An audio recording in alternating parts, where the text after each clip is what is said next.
Bismillahirrahmanirrahim.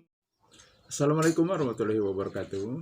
Sobat-sobat, kita bersama lagi di channel saya dalam dakwah Islam pencerahan.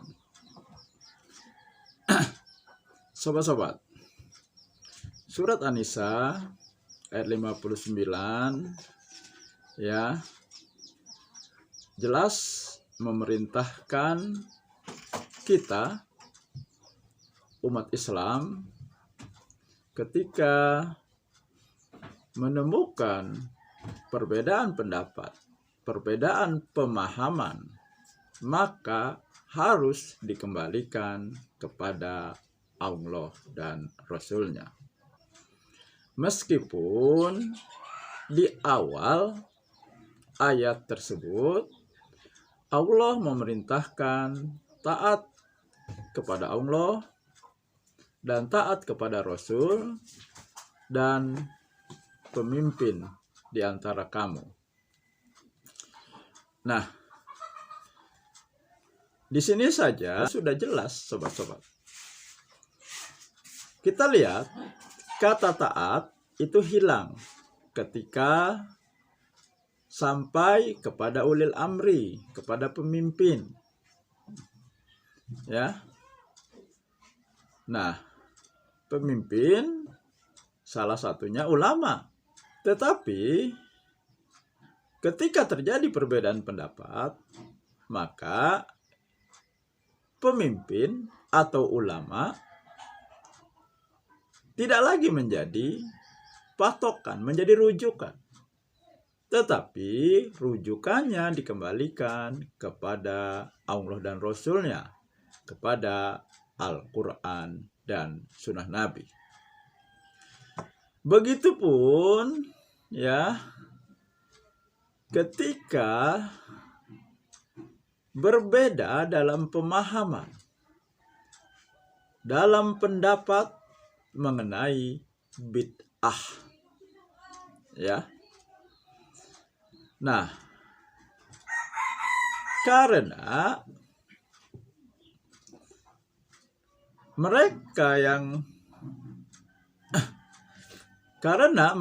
yang membela diri, ya, bahwa apa yang dilakukannya bukan bid'ah, ya, ternyata mempunyai definisi lain yang mereka ambil dari kitab salah satu ulama yang mereka ikuti. Nah, artinya sobat-sobat, dalam definisi bid'ah mereka mengembalikannya kepada ulama. Padahal tadi kan jelas sobat-sobat, ketika kita berbeda pendapat, berbeda pemahaman, kembalikan kepada Allah dan Rasul-Nya, kepada Quran dan Sunnah Nabi. Tetapi mereka kembalinya kepada ulama. Nah, dan ulama tersebut definisinya tidak tepat, sobat-sobat. Karena mengartikan bid'ah adalah yang tidak pernah ada di zaman Nabi. Itu berdasarkan kitab yang mereka baca. Dan ini disampaikan oleh Sani Uye, sobat-sobat. Nah, coba kita simak dulu bagaimana penyampaian Sani Uye mengenai bid'ah berdasarkan kitab ulama yang dia baca. Dan tentu saja menjadi rujukan Sani Uye dan kelompoknya, sobat-sobat. Nah, ini cuplikan videonya, sobat-sobat. Ini karya daripada Izzuddin bin Abdissalam, Qawaidul Ahkam fi Masalihil Anam. Sebenarnya bagaimana bid'ah itu menurut beliau Izzuddin bin Abdussalam dalam kitabnya Qawaidul Ahkam fi Masalihil Anamas ya. Di sini dijelaskan. Jadi bid'ah adalah suatu perbuatan atau melakukan sesuatu yang mana sesuatu itu belum pernah dikenal di zaman Rasulullah Shallallahu Alaihi Wasallam. Tetapi bid'ah ini nanti terbagi lagi. Ada bid'ah yang wajib, ada bid'ah yang diharamkan, bid'ah yang sunnah, dan ada bid'ah yang makruh, dan ada bid'ah yang mubah, yang boleh.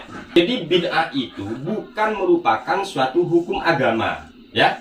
Karena bid'ah itu sebenarnya secara etimologi, bid'ah itu segala apapun yang belum ada di zaman Rasulullah Shallallahu Alaihi Wasallam. Jika hal baru tadi masuk dalam kaidah-kaidah yang wajib, maka perkara baru itu hukumnya bisa wajib.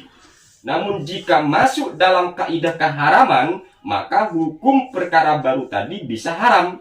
Apabila masuk dalam kategori kaidah-kaidah agama yang sunnah, maka hukum perkara baru tadi menjadi sunnah. Jika masuk dalam kaidah boleh, maka hukum perkara baru atau yang bid'ah tadi menjadi boleh. Untuk contoh daripada bid'ah yang wajib, itu ada beberapa contoh, Mas. Mempelajari atau menyibukkan diri mempelajari ilmu nahwu, yang mana dengan ilmu nahwu itu kita bisa memahami Al-Quran kalamullah, bisa memahami sabda Rasulullah. Bid'ah yang haram juga memiliki contoh-contoh, ya. Di antaranya apa? Minha madhabul qadariyati. Nah, ini Mas ya. Bid'ah yang haram itu kok pemahaman, keyakinan yang dimiliki oleh kaum-kaum qadariyah. Ngerti kaum qadariyah, Mas ya? Kaum-kaum yang mana pada waktu itu meyakini bahwa manusia ini bisa merubah nasibnya sendiri tanpa Allah. Ya. Jadi ini bid'ah namanya, bid'ah keyakinan, bid'ah akidah ini namanya, ya. Gitu. Ada lagi contoh bid'ah yang haram itu adalah meyakini perkara sunnah sebagai kewajiban. Ya. Ini meyakini perkara sunnah sebagai kewajiban itu bid'ah, termasuk bid'ah. Nah, sobat-sobat, karena definisinya tidak tepat, maka contoh-contohnya pun menjadi tidak tepat. Belajar ilmu nahwu, ya, itu bukan bid'ah. Ilmu nahwu itu kan ilmu alat, ya. Kemudian i'tiqad mengenai Jabariyah, Qadariyah, itu bukan bid'ah, akan tapi penyimpangan.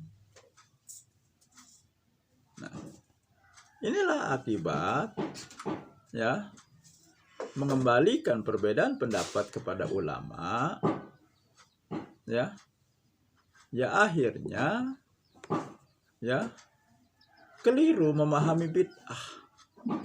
Akhirnya justru makin dalam terjerumus pada amalan bid'ah, sobat-sobat. Sedangkan, ya, bid'ah yang dimaksud oleh Rasulullah adalah amalan-amalan yang dibuat, yang diada-adakan, ya, setelah agama ini sempurna dengan turunnya surat Al-Maidah ayat 3 dengan wafatnya Rasulullah. Maka amalan-amalan, ritual-ritual yang tidak ada dasarnya ke Quran dan sunnah Nabi, maka itulah bid'ah. Contoh yang paling jelas adalah tahlilan, sobat-sobat, ya, tidak ada, ya, dalilnya di Quran maupun sunnah Nabi. Nah, jadi sobat-sobat, apa yang dijelas kitab yang dibaca oleh Sani Uye itu adalah pemahaman bid'ah yang keliru, dan justru membuat makin dalam dalam belenggu amalan bid'ah, sobat-sobat. Nah, sobat-sobat, itu saja ya mengenai ketika salah ya memahami ayat Al-Qur'an, maka kita salah juga dalam mengejawantahkannya. Ketika salah dalam mendefinisikan sesuatu atau keliru, maka akan masuk dalam kekeliruan yang lebih dalam lagi.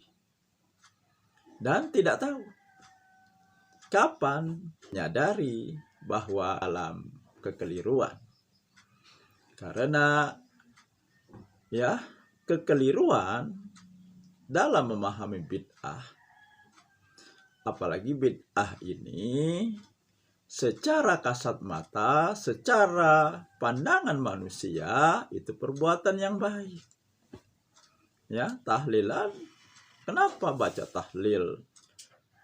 Dilarang, tidak boleh. Itu kan baik. Ya memang itu baik. Ya, tetapi hal yang baik ketika salah cara, salah tempat, dan salah fungsi, maka pengaruhnya menjadi tidak baik. Ya, tahlilan itu baik, la ilaha illallah. Tetapi tahlilan ini menjadi tidak baik karena tahlilan itu adalah bid'ah, sobat-sobat. Demikian, nasrum minallahi wa fatun qarib. Wassalamualaikum warahmatullahi wabarakatuh.